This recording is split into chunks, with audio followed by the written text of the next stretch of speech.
Guys, welcome to my YouTube channel. तो आज का टॉपिक बहुत ही इंटरेस्टिंग है और आज का टॉपिक है बाल विकास का इतिहास, या इसे कह सकते हैं हिस्ट्री ऑफ चाइल्ड डेवलपमेंट। और इसे अध्ययन की दृष्टि से देखें, बाल विकास को अगर हम अध्ययन की दृष्टि से देखें तो इसका अध्ययन बहुत ही महत्वपूर्ण है। परंतु प्राचीन समय में जब बहुत कम से कम मध्यकाल में 16वीं शताब्दी से पहले, 16वीं शताब्दी तक भी कह सकते हैं, और 16वीं शताब्दी से पहले इसके अध्ययन को इतना महत्व नहीं दिया जाता था। बच्चों के पालन पोषण पर उतना महत्व नहीं दिया जाता था, उनके शिक्षा पर उतना महत्व नहीं दिया जाता था। उनके साथ एक प्रौढ़ों की तरह ही व्यवहार किया जाता था। प्रौढ़ों अर्थात एक वयस्क मनुष्य की तरह ही व्यवहार किया जाता था। जैसे कि उनके जो पाठ्यक्रम होते थे वयस्कों की तरह ही जटिल हुआ करते थे। उनकी आयु के अकॉर्डिंग जो उनका एज होता था, जो विचार होता था, जो बुद्धि IQ होती थी, उससे कहीं ज़्यादा जटिल हुआ करते थे। और उनसे कार्य भी जो है प्रौढ़ों के समान ही कराए जाते थे और उनसे आशा भी की जाती थी कि वो उस कार्य को करे। जैसे कि उस समय विवाह भी बहुत जल्दी बच्चों की कर दी जाती थी, चूँकि तो बहुत समय बाद आने के बाद ये सब खत्म हुआ। लेकिन एक कहा जाए कि प्राचीन समय में 16वीं शताब्दी तक बच्चों के ऊपर उतना ध्यान नहीं दिया जाता था, जिसे कि हम मध्यकाल भी जानते हैं, मध्यकाल के नाम से भी जानते हैं, जो कि 16वीं शताब्दी के अंत तक का मध्यकाल होता है। तो 16वीं शताब्दी के अंत तक इस पे कोई भी ध्यान नहीं दिया गया। बच्चों को एक मिनी एडल्ट के रूप में देखा गया। मिनी एडल्ट अर्थात क्या, एक छोटे से प्रौढ़ के रूप में देखा गया। उनके साथ व्यवहार भी वैसा ही किया गया, जो उनको ये समझा जाता, चूँकि जो है बच्चों में और प्रौढ़ों में, आज हम सभी जानते हैं कि बच्चों और प्रौढ़ों में यानी कि वयस्कों में बहुत ही अंतर होता है। चाहे वो बुद्धि को लेकर हो, सामाजिक विकास को लेकर हो, चाहे जितने भी विकास हो, क्रियात्मक विकास, संज्ञानात्मक विकास, विचार हो गए, सभी के सभी में बहुत ही अंतर होते हैं। लेकिन उस समय इस अंतर को महत्व नहीं दिया जाता था। उनके साथ वैसे ही ट्रीट किया जाता था, वैसा ही व्यवहार किया जाता था। नॉट ए यूनिक फेस अर्थात कि उनको एक अलग यूनिक नहीं माना जाता था। ट्रीट एज एडल्ट अर्थात कि उनके साथ एक एडल्ट की तरह व्यवहार किया जाता था। फिर समय के साथ जैसे जैसे समय आगे बढ़ता गया, 17वीं शताब्दी अर्थात कि जागरण काल के प्रारंभ में 17वीं शताब्दी के आते आते वैज्ञानिक पद्धति का शुभारंभ हुआ। वैज्ञानिक पद्धति क्या होता है, इसे समझते हैं। वैज्ञानिक पद्धति अर्थात कि जब हम किसी भी विषय के बारे में अवलोकन करें और उसका अध्ययन एक प्रयोग के रूप में करें, प्रायोगिक रूप से करें, क्रमबद्ध रूप से करें, तो जब उसके अध्ययन को हम एक प्रायोगिक रूप से करते हैं, प्रयोग करके प्रमाणित करके उसका अध्ययन करते हैं और उसके बारे में जानते हैं, तो उसे ही हम वैज्ञानिक पद्धति कहते हैं। विज्ञान का तात्पर्य क्या होता है कि किसी का क्रमबद्ध ज्ञान होना, यानी कि जब हम किसी का स्टेप बाय स्टेप, विज्ञान में क्या होता है, स्टेप बाय स्टेप किसी का प्रयोग किया जाता है। कोई भी सब्जेक्ट हो, कोई भी मटेरियल हो, उसके ऊपर जब हमें अध्ययन करना होता है तो उसको स्टेप बाय स्टेप ही हम प्रयोग करते हैं।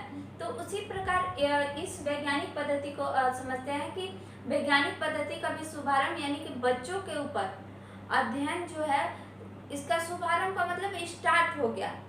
ये चूंकि इसका पूर्ण रूप से जो है प्रमाण तो नहीं है, लेकिन उसका स्टार्टिंग जो है 17वीं शताब्दी तक हो गया। और ये किसने किया, जॉन ऑमस कमेनियस ने किया। जॉन ऑमस कमेनियस ने 17वीं शताब्दी तक आते आते जो है इसका शुभारंभ कर दिया, किस वैज्ञानिक पद्धति का। चूंकि इसका प्रमाण उनके पास पूर्ण रूप से नहीं था, लेकिन कुछ प्रमाण थे लेकिन पूर्ण नहीं थे, लेकिन शुभारंभ हो चुका था। इन्होंने बालकों के सर्वांगीण विकास के लिए प्राथमिक शिक्षा पर जोर दिया।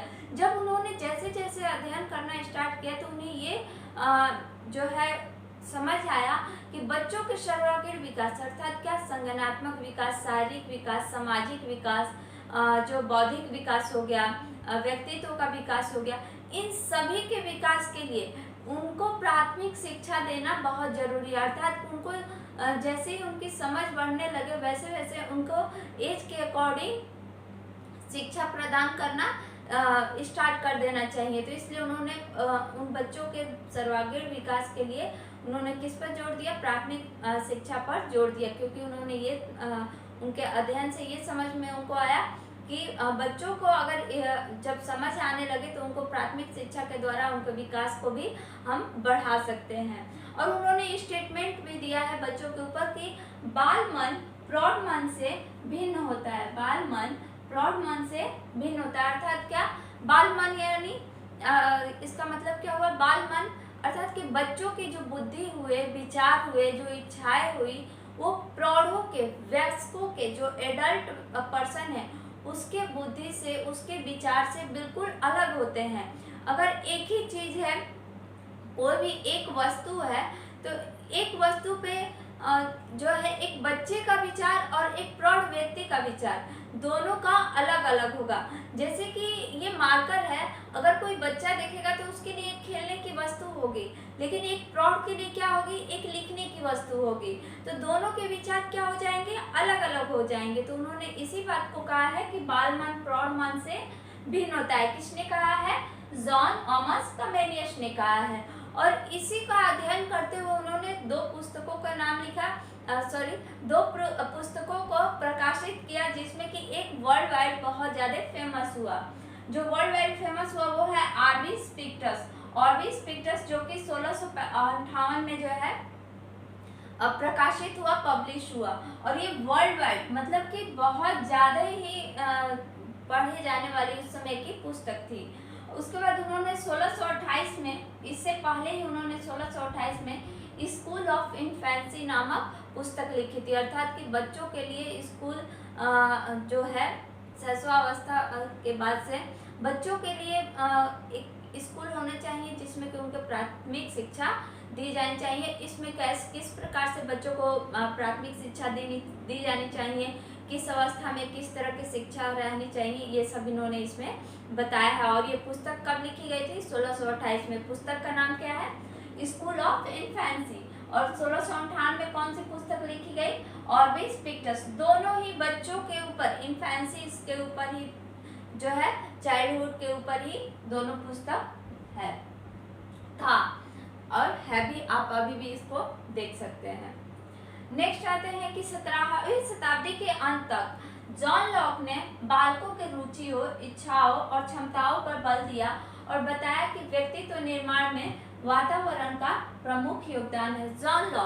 जॉन लॉक ने मुख्य रूप से वातावरण पे ही जो है बल दिया है, जोर दिया है। अर्थात उनका अगर आप देखेंगे तो जॉन लॉक ने अपने जो थॉट दिए हैं, अपने जो विचार दिए हैं, वो सबसे ज्यादा विचार कर, उन्होंने ये कहा है कि जो व्यक्ति का विचार होता है, जो मन होता है, वो कभी भी जन्मजात नहीं होता है। जैसे जैसे पर्सन आगे की तरफ बढ़ता जाता है, उसके अनुभव भी, उसके विचार भी उसके अनुभव के अनुसार बदलते जाते हैं। एक ही वस्तु पे जो उसके विचार होते हैं, अनुभव के अकॉर्डिंग उसके विचार उस वस्तु के प्रति बदलते जाते हैं। ठीक उसी इसका जो प्रभाव होता है वो वातावरण का होता है, क्योंकि एक ही एज के दो बच्चे अगर अलग अलग वातावरण में रह रहे हैं तो एक ही एज के होते हुए भी एक ही वस्तु पे अलग अलग वातावरण में रहने के कारण एक ही वस्तु के प्रति उनका जो थॉट होगा वो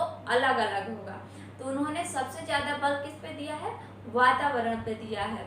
और उन्होंने ये कहा है कि बच्चों के अच्छे व्यक्तित्व के निर्माण के लिए, उनके अच्छे विचार के लिए, उनके डिजायर्स के लिए, उनके इच्छाओं के लिए, उनकी क्षमताओं को बढ़ाने के लिए, जिससे कि उनका व्यक्तित्व का अच्छा निर्माण हो, इसके लिए सही वातावरण का होना बहुत ही आवश्यक है।